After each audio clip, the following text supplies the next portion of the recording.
નમસ્તે મિત્રો હું છું અશ્વિન સાંકળાસરિયા।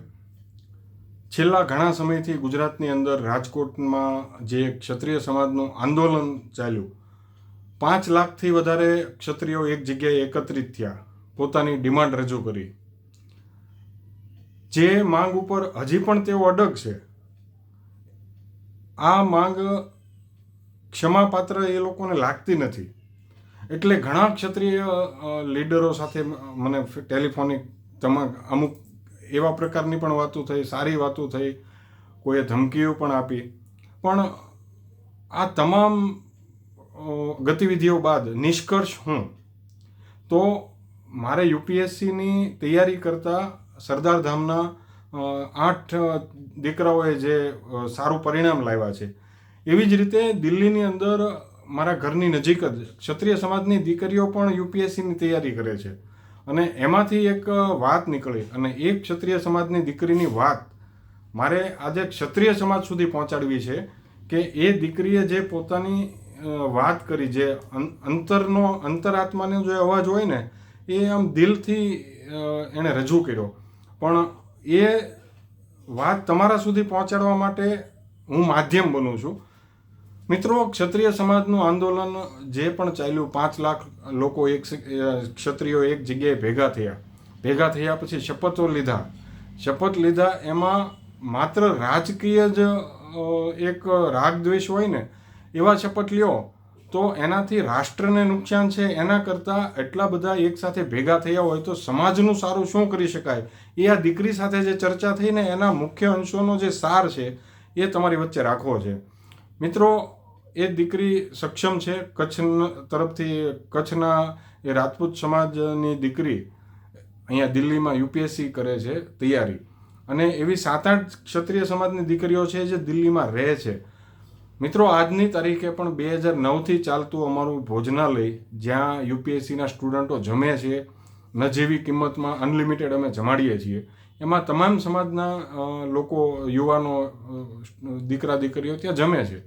પણ આ ક્ષત્રિય સમાજની દીકરીઓ માટે અમે સ્પેશિયલી ત્યારથી ઘરે ટિફિન પહોંચાડવાની વ્યવસ્થા અમે કરીએ છીએ, કારણ કે તેમને ત્યાં ભણવાનો સમય અને ત્યાં જમવા માટે ન આવવું પડે, એટલે મર્યાદા પણ જળવાઈ રહે, એમને ઘરે ટિફિન પણ પહોંચી જાય। પણ હવે એ દીકરી પોતે તો સક્ષમ છે, એના પિતા, પણ એના જેવી અસંખ્ય હોશિયાર દીકરીઓ યુપીએસસીની તૈયારી કરી શકતી નથી, કારણ કે આર્થિક પરિસ્થિતિ એમની સારી નથી હોતી। તો આ 5 લાખ ક્ષત્રિયની મેં હમણાં વાત સાંભળી, એમાં એક ઓડિયો એવો પણ સાંભળ્યો કે કોઈ કાઠી દરબાર હતા, એણે 1,51,000 કે 11,000 એવું કંઈક એ સભાની અંદર દાન આપ્યું। મિત્રો, એ એક કાઠી દરબારે 1,51,000 આપ્યા, પણ દરેક 1,51,000 ન આપી શકે, એટલે નજીવી રકમને બોલતા લોકો અચકાય। પણ 5 લાખ યુવાનો આ દીકરી સાથેના સંવાદની અંદર જે તારણ નીકળ્યું છે એ અમલમાં લાવવા જેવું છે। એટલા માટે હું તમને રજૂ કરું છું કે જો 5 લાખ લોકો એકત્રિત થયા હોય ને માત્ર 100 રૂપિયા કાઢે ને, માત્ર 100 રૂપિયા, 5 કરોડ રૂપિયા થાય। 5 કરોડ રૂપિયાની અંદર એવી 100 ક્ષત્રિય સમાજની હોશિયાર દીકરીઓનું એક લિસ્ટ બનાવો। અમારે જેમ મારુતિ ઇમ્પેક્સ વાળા છે, આજે મહેશભાઈ સવાણી છે, જે ક્રાઇટેરિયા મુજબ દીકરીઓના લગ્ન માટેના ક્રાઇટેરિયામાં આવતી હોય એવી નિરાધાર દીકરીઓને એ લગ્ન કરાવે છે। એવી રીતે આ ક્ષત્રિય સમાજના જે અત્યારે સંગઠન બન્યું છે, જે કોર કમિટી બની છે, આ કોર કમિટી આટલા મોટા 5 લાખની જગ્યાએ 25 લાખ પણ થઈ શકે, 10 લાખ થઈ જાય। માની લો આપણે 5ને કરો ને કે 25 લાખમાંથી 5 જ એગ્રી થયા, તો 5 લાખ ક્ષત્રિયો માત્ર 100 રૂપિયા જેવું દાન એકત્રિત કરે, અને આ જે સમિતિ બની છે એ સમિતિનું એક રજિસ્ટ્રેશન કરાવી નાખે, અને રજિસ્ટ્રેશન કરાવ્યા પછી 5 કરોડ રૂપિયા જો આ એકત્રિત થાય, 100 રૂપિયા બધા દઈ શકે, પણ 1,51,000 વાળા ઝાઝા નીકળશે, કારણ કે ક્ષત્રિય સમાજમાં દાતાઓની કોઈ તાણ નથી। 5 કરોડ રૂપિયાની અંદર તમે 100 દીકરીઓને દિલ્હીની અંદર યુપીએસસીની તૈયારી કરાવી શકશો। આ એ દીકરીએ વિનંતી કરી છે કે હું સક્ષમ છું, હું ભણું છું, પણ મારી કેટલી બહેનપણીઓ છે એવી કે સમાજમાં ઓળખીતા હોય, સગાવાલા હોય, એ મારા કરતાં હોશિયાર છે। એ દીકરીઓને જો ભણાવવા માટે આ સંગઠન, આ ક્ષત્રિય સમાજનું અત્યારે જે સંગઠનનું નામ તો મને યાદ નથી, પણ જે પણ સંગઠન બન્યું છે એ કમિટી બનાવે અને એ કમિટી 5 કરોડ રૂપિયાને 100 દીકરીઓ દર વર્ષે, મિત્રો 5 લાખ રૂપિયા દિલ્હીની અંદર તમે એક દીકરી પાછળ એના ભણવા માટે જો વાપરશો ને તો સિસ્ટમની અંદર ક્ષત્રિય સમાજની 100 દીકરીઓ લીડ કરશે. અને યુપીએસસીની દિલ્હીમાં જો તૈયારી કરી હોય ને તો એ ગુજરાતમાં તો પાસ થઈ જ જવાની છે. મહિલા રિઝર્વેશનની અંદર એ ખાસ બધે નીકળી જશે. દીકરીઓ માટે એટલા વાત કરું છું કે આ નારી શક્તિને જે ખોટું લાગ્યું હતું, હવે ખોટું લાગવામાં તે ઇતિહાસ જે લખાણો છે એ રીતનો ભણવામાં એવું આવ્યું હતું અને એ વંચાણું એટલે મગજમાં રહી ગયું એટલે રૂપાલા સાહેબથી બોલાઈ ગયું.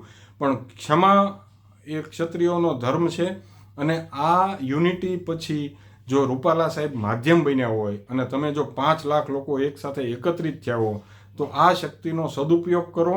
100 રૂપિયા ભેગા કરીને તમે 100 દીકરીઓને જો ભણાવી શકતા હો યુપીએસસીની તો દર વર્ષે તમે 100 દીકરીઓને આ એક ટફ કોમ્પિટિશન હોય છે યુપીએસસીનું, એની અંદર તમે એને લીડિંગ રોલમાં તમે એને મૂકશો. અને જેમ સરદાર ધામે 8 દીકરાઓને અત્યારે યુપીએસસીમાં પાસ કર્યા અને આવનારા દિવસોમાં 8ના 18 થશે, 18ના 25 થશે, 25ના 50 થશે, એમ તમે પણ ક્ષત્રિય સમાજ પણ આ રૂપાલા સાહેબ એક માધ્યમ બન્યા છે તમારી શક્તિને એકત્રિત કરવા માટેનું. અને આ એકત્રિત થયેલી શક્તિ જો આ દીકરીઓ પાછળ 100 રૂપિયા ભેગા કરીને આ મંડળ બનાવીને જો તમે સિસ્ટમની અંદર તમારી દીકરીઓને સ્થાન પાવશો ને તો જે આ પદ્મિની વાળાની બધા જે રાયડું નાખે છે ને એ લેખે જશે એમ કહું છું. અને આ લેખે જવા માટે કાંઈ કરવાનું નથી, રજિસ્ટ્રેશન કરાવો. અને આ જે 5 લાખ ભેગા થયા હતા ને એને કંઈ તમે 5 લાખ છે ને એટલા જ લોકો 1,51,000 કોઈએ નહીં લેતા, કોઈના નહીં લેતા, 101 નહીં લેતા, પણ માત્ર 100 રૂપિયા લેજો. દર વર્ષે 100 રૂપિયા આ લોકો જમા કરાવી દે અને 100 દીકરીઓને આ લોકો યુપીએસસી ક્ષત્રિય સમાજની તૈયારી કરતી દીકરીઓ થશે અને સિસ્ટમમાં આવશે. અને નો ડાઉટ ગુજરાત કેડરના જો યુપીએસસીમાં સ્ટુડન્ટો વધુમાં વધુ પાસ થશે તો ગુજરાતનું સારું ઓટોમેટિક થશે. કારણ કે નરેન્દ્રભાઈને અત્યારે બધી જ બાજુ ઓકે હાલતું હોય ને પણ આ સિસ્ટમની અંદર એનો એક અધિકારીઓને કંટ્રોલ નથી કરી શકતા. પણ આ અધિકારીઓ ગુજરાતના જ છે અને ગુજરાતના અધિકારી છે ને ઓલું કહેવાય ને સગાવાલા હોય, બહુ મોટી કંપની હોય તો એની અંદર કામ કરતા હોય ને તો સગાવાલા હોય ને તોય ચોર છે તો ઓછું લેશે એમ, ઘરનું જ છે ને માપે લ્યો એમ. ભેટવાળીને જે અધિકારીઓ ચોંટ્યા છે ને એનાથી મુક્તિ મળશે.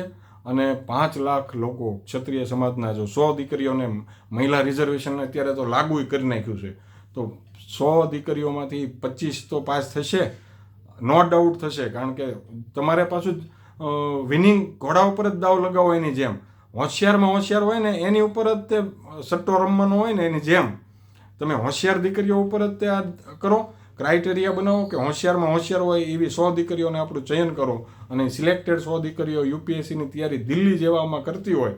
મિત્રો આ કોન્સેપ્ટ છે ને માત્ર ક્ષત્રિયોએ નહીં, દરેક સમાજના આવા સંગઠનો બને અને દરેક સમાજમાંથી દલિત સમાજ, ઓબીસી સમાજ, કોળી સમાજ દરેકે કરવા જેવું છે. 100 રૂપિયા કોઈ મોટી રકમ નથી ને 100 રૂપિયાથી જો તમે સિસ્ટમની અંદર તમારા યુવા ધનને જો તમે એન્ટર કરાવી શકતા હો તો આનાથી વિશેષ કોઈ સારું હોય નહીં. એટલે મિત્રો એ ક્ષત્રિય સમાજની દીકરીની વાત તમારા સુધી પહોંચાડી છે અને રૂપાલા સાહેબ માધ્યમ બન્યા છે આ શક્તિને એકત્રિત કરવા માટે. અને એ માધ્યમ બન્યા છે ને એટલા માટે થઈને માફ કરજો એમ કહું છું. મારા વડીલ છે અને ભૂલ ઉપર 40 મિનિટમાં ક્ષમા માગીને વારંવાર હાથ જોડીને ક્ષમા માગે છે. એના ઓલું કહેવાય ને પિતાનું લેણું દીકરા ભરે એમ પિતાથી ભૂલ થઈ ગઈ છે, અમારા વડીલથી ભૂલ થઈ ગઈ છે તો એના વતી અમે પણ માફી માગીએ છીએ અને તમારા વતી કોર્ટમાં લડવા પણ અમે ગયા હતા. એટલે અમે એક કહેવાય ને કે બાપનું લેણું છોકરાઓ ભરે એમ અમે એના વતી હજી એકવાર માફી માગીએ છીએ. પણ તમે એકત્રિત થયેલી શક્તિને આ કાલ સવારે કોઈક કોંગ્રેસમાં વયા જાય ને કોઈક બીજેપીમાં વયા જાય, આ વેડફાઈ ન જાય ને આ શક્તિ. એટલે આ શક્તિનો એક નવો શક્તિને કોઈ માર્ગ નહીં આપો ને તો એ વિસ્ફોટ થઈ જાય. તો આ વિસ્ફોટ ન થાય અને આ શક્તિ રાઇટ વે ઉપર આવે, દીકરીઓ માટે આવી તૈયારીઓ કરાવે સિવિલ સર્વિસની. અને આવી તૈયારી કરશો તો ઓટોમેટિક જેમ મને થોડા સમય પહેલાં એક આપણે આ રબારી સમાજના કોઈ લીડરનો ફોન આવ્યો હતો દિલ્હીની અંદર, એ મકાન ગોતતા હતા કે અમારે આખું બિલ્ડિંગ ભાડે રાખવું છે અને ત્યાં અમારે એ દીકરીઓને અભ્યાસ માટે મોકલવા છે. એમ રબારી સમાજ જો વિચારતો હોય તો ક્ષત્રિય સમાજ કેમ ન વિચારી શકે? અને શંકરસિંહ વાઘેલા બાપુ કાયમ આ વિષય ઉપર તમને ટકોર પણ કરતા હોય છે કે ક્ષત્રિયોએ એક થઈને યુપીએસસી સિવિલ સર્વિસની તૈયારીમાં આગળ વધવું જોઈએ. સરદારધામ કરી શકે તો તમે કેમ ન કરી શકો? એટલે મિત્રો, એક રૂપાલા સાહેબ માધ્યમ બન્યા છે અને આ માધ્યમથી જે શક્તિ ભેગી થઈ છે, આ શક્તિને જો રાઈટ વે આપશો તો તમે ચોક્કસ તમારા જે દીકરીઓને ન્યાય તો ઠીક પણ સાચો ન્યાય મળશે અને એના ટેલેન્ટને તક મળશે ને મિત્રો, તો એ ટેલેન્ટ તમને ક્યાંય લઈ જશે. અને આ નારી શક્તિને રાઈટ દિશા આપવા માટે જો તમે આ એક થયેલું સંગઠન 100 રૂપિયા પણ કાઢશે તો દર વર્ષે 100 દીકરીઓને તમે સારામાં સારું શિક્ષણ અપાવી શકશો. અને આ અપીલ તમારી એક દીકરીએ કરી હતી, પણ મર્યાદાને કારણે એ આવી અપીલ તમારી વચ્ચે ન કરી શકે કે એ કરવા ન માગતી હોય, પણ હું માધ્યમ બન્યો છું. તો વધાવી લેજો આ વિષયને અને આ વિષય ઉપર ચોક્કસ ચિંતન કરજો, મનન કરજો અને બધું જ ભૂલાવીને રાષ્ટ્રહિતની અંદર રૂપાલા સાહેબે જેમ કીધું છે કે મારા ક્ષત્રિય સમાજની પણ જરૂર છે, તો જોડાજો મિત્રો.